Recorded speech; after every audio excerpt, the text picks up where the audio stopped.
At long last, I'm going to be doing a curlicue tutorial.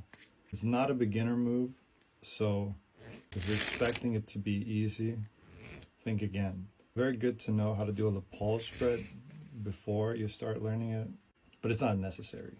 First and foremost, the grip that you want to have is 3 fingers on the side, index finger extended.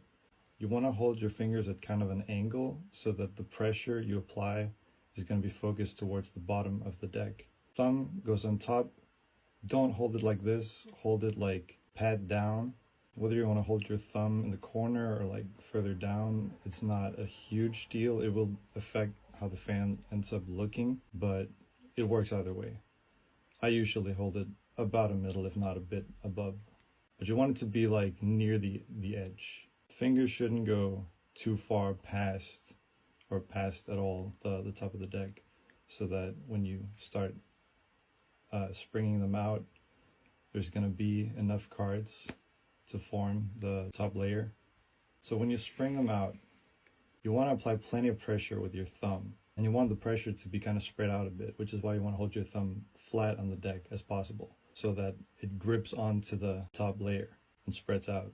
If you spread it out, it'll get to a point where it doesn't necessarily want to go any further, at which point you can kind of like press down so that they collapse and it'll swing across.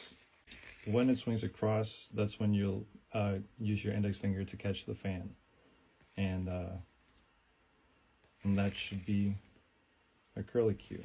Now if you hold your thumb near the corner, the top fan, the top layer is going to be bigger, the space between the 2 fans is going to be smaller, and if you hold your thumb further down, the top fan will be a bit smaller and the gap between the fans will be bigger.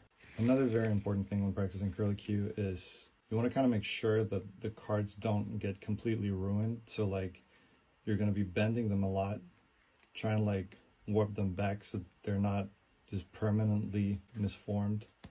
Another very important thing is try and like rotate between decks so that you don't just put all the stress of practicing curlicue on one single deck. The card should be in good condition. Some people prefer newer decks, I prefer a broken in deck. Either way, it's very important that the deck can fan well, because it's a fan. So yeah, play around with pressure. If it's not quite working, apply more pressure. That usually helps. People underestimate how much pressure you have to apply with your thumb. But yeah, just play around. Hope this helps.